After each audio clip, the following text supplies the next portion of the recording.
In the early morning hours of October the 27th, 2019, residents woke up to the news reports that a mass shooting had happened here in Hunt County. During the past 24 hours, Hunt County has had a wake-up call to our small town way of life, just like so many other communities have, small or large.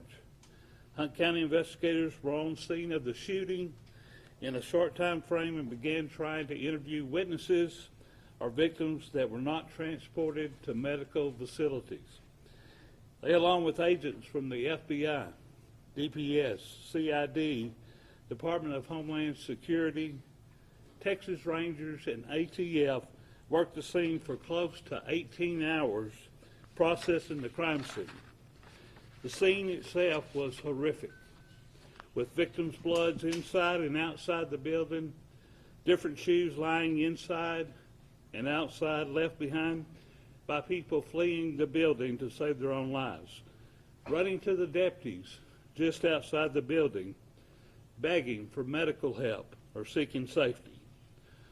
During the overnight hours, investigators with the Department of Public Safety, Texas Rangers, and our Hunt County Sheriff's Office continued to work with what little bit of information we had, and we were able to identify the shooter in this case and have obtained an arrest warrant.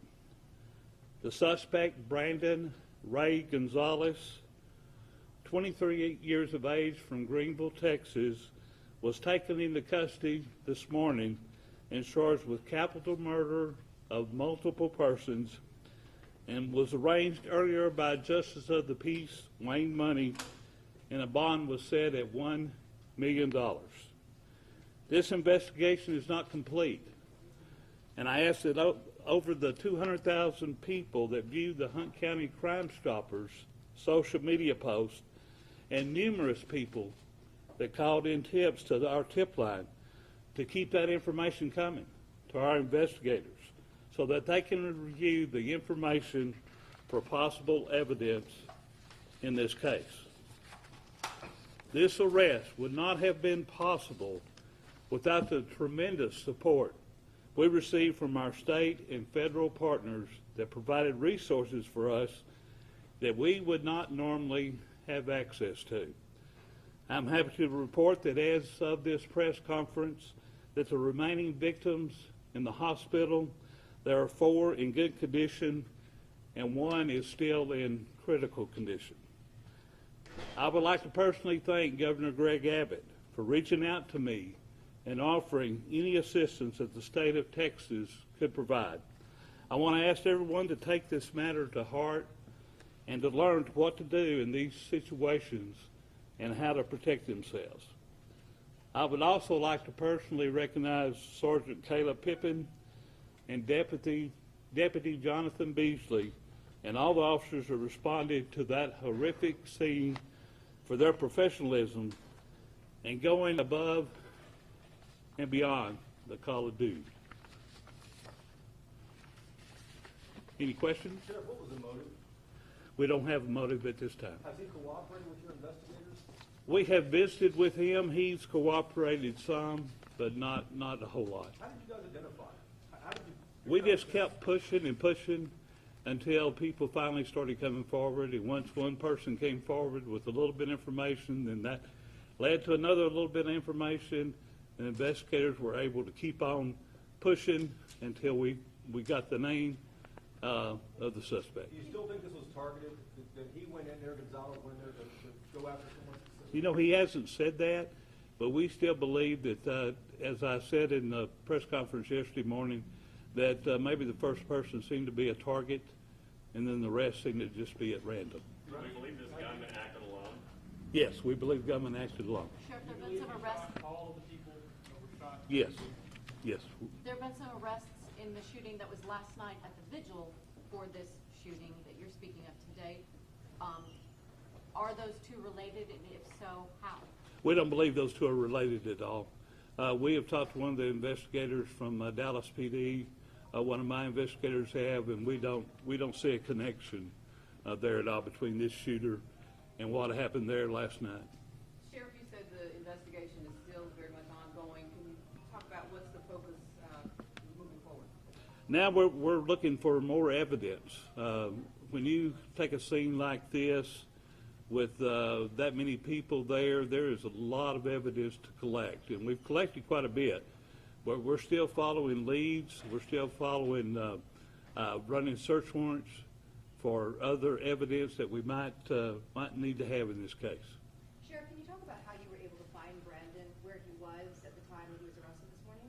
Yes, he works for a local auto dealership here, and we had information that he worked there, and that's where that we went and placed him under arrest. He went to work this morning, He went to work this morning, despite what happened over the weekend. despite what happened Saturday night. Yes. And still no idea on what might have led him to do this, no motive, was it drugs, was it revenge for something else, Sheriff? Right at this time, we just do not have a motive. Did he go peacefully when your Yes, deputy showed up? yes, there was no problems at all. So he had been interviewed before this? No. The arrest? No, no. Him, the shooter? No. So was he the guy with the blue hoodie on, like they previously said? Was he the guy with what? The blue hoodie on. Yes, that's correct. Can you say whether it was a tip that came in that led to him, or your investigative alone? Well, it's kind of a little bit of both, Brad. Like I said, we kept pushing and pushing, and we finally got one tip that led to another, and we were able to come up with the identity of the shooter. Where's the, we noticed there were surveillance cameras in that area. Did that help in also identifying? We didn't, there was no surveillance cameras at that location. Despite signs that say there are. We didn't get any information at all. Sheriff, this shooting has been called by a lot of people to be a mass shooting. Correct. How would you describe this? I would describe this as a capital murder case. I wouldn't describe it as a mass shooting.